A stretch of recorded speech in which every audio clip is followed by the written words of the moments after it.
Sejarah terciptanya uang koin. Bab 1. Sebelum ada uang koin, bayangkan hidup di zaman ketika uang belum ditemukan. Kalau ingin mendapatkan makanan, pakaian, atau alat, manusia harus melakukan barter.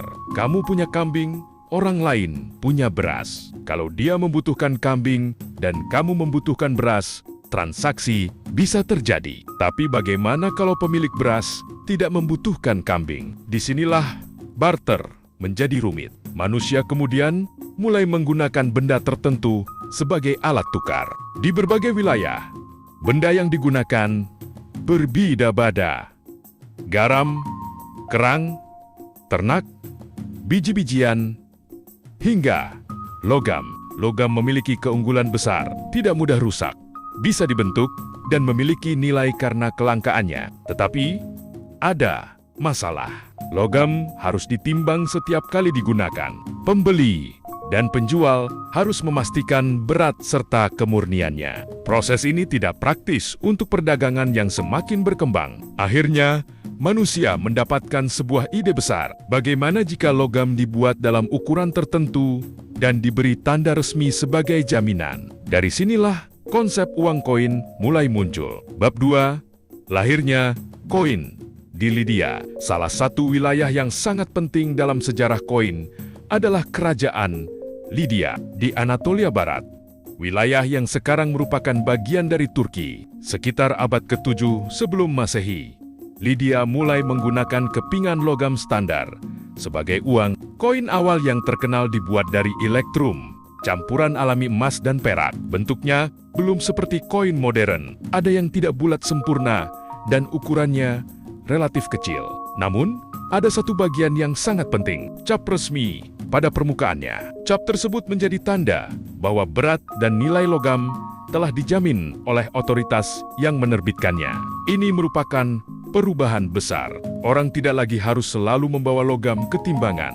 Mereka cukup menggunakan koin dengan standar yang sudah dikenal. Kemudian, pada masa Raja Krisis, sekitar abad ke-6 sebelum Masehi, Lydia memperkenalkan sistem koin emas dan perak yang lebih terstandarisasi. Dari sinilah konsep koin dengan nilai tertentu semakin berkembang dan menyebar ke berbagai wilayah. Sejarah terciptanya uang koin menjadi simbol kekuasaan. Setelah berkembang di Lydia, penggunaan koin menyebar ke dunia Yunani. Kota-kota Yunani mencetak koin mereka sendiri dengan berbagai gambar dan simbol. Salah satu yang paling terkenal adalah koin perak Athena yang menampilkan kepala Dewi Athena dan burung hantu. Namun, koin ternyata tidak hanya digunakan untuk membeli barang. Koin juga menjadi alat komunikasi politik. Bayangkan sebuah kerajaan mencetak jutaan keping logam dengan wajah rajanya. Koin tersebut kemudian berpindah dari tangan pedagang ke petani, tentara, pengrajin, hingga masyarakat biasa. Tanpa radio, televisi, atau internet, wajah penguasa sudah beredar ke seluruh wilayah. Bangsa Romawi kemudian menggunakan konsep ini dalam skala yang jauh lebih besar. Koin seperti denarius menjadi bagian penting dari sistem ekonomi Romawi. Koin digunakan untuk membayar tentara, perdagangan, pajak, dan berbagai kebutuhan pemerintahan. Wajah kaisar juga sering dicetak pada koin. Jadi, semakin luas peredaran koin, semakin luas pula simbol kekuasaan penguasa tersebut. Sekeping koin ternyata bisa menjadi alat ekonomi, sekaligus propaganda. Bab 4. Tiongkok dan perkembangan koin yang unik. Perkembangan uang di Tiongkok memiliki jalur yang berbeda. Pada masa kuno, muncul bentuk uang logam yang menyerupai alat pertanian, seperti spade money dan knife money. Kemudian berkembang koin berbentuk bulat dengan lubang di tengah. Koin dengan lubang persegi menjadi salah satu bentuk paling terkenal dalam sejarah mata uang Tiongkok. Lubang tersebut memiliki fungsi praktis. Koin dapat dirangkai menggunakan tali sehingga ratusan, bahkan ribuan koin bisa dibawa sekaligus. Ini penting karena koin bernilai kecil dalam jumlah besar akan sangat berat jika dibawa satu persatu. Menariknya, peradaban berbeda ternyata menghadapi masalah yang sama. Bagaimana membuat alat pembayaran yang mudah dipercaya, mudah digunakan, dan mudah dibawa? Jawabannya bisa berbeda-beda, tetapi semuanya menuju satu tujuan, menciptakan sistem perdagangan yang lebih praktis. Bab 5.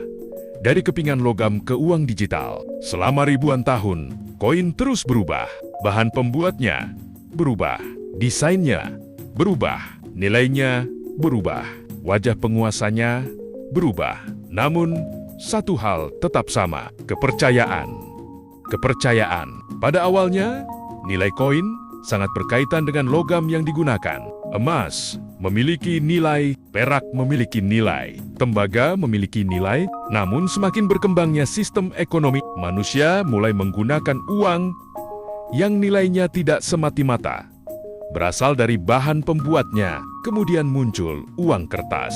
Bank berkembang, sistem keuangan modern terbentuk, dan sekarang kita berada di era uang digital. Kita bisa membayar tanpa menyentuh satu keping koin pun cukup. Kartu, ponsel, atau QR Code. Tetapi jika kita melihat jauh ke belakang, konsepnya masih sama. Manusia membutuhkan sesuatu yang disepakati dan dipercaya sebagai alat tukar.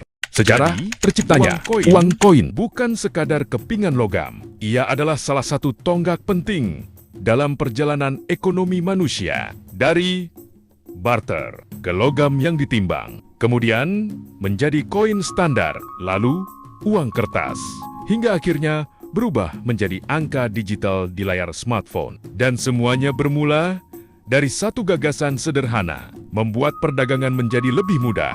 Sebuah kepingan logam kecil akhirnya membantu manusia membangun sistem ekonomi yang jauh lebih besar. Karena terkadang, perubahan terbesar dalam sejarah dimulai dari benda yang ukurannya hanya sebesar telapak tangan. Sampai jumpa di episode lainnya.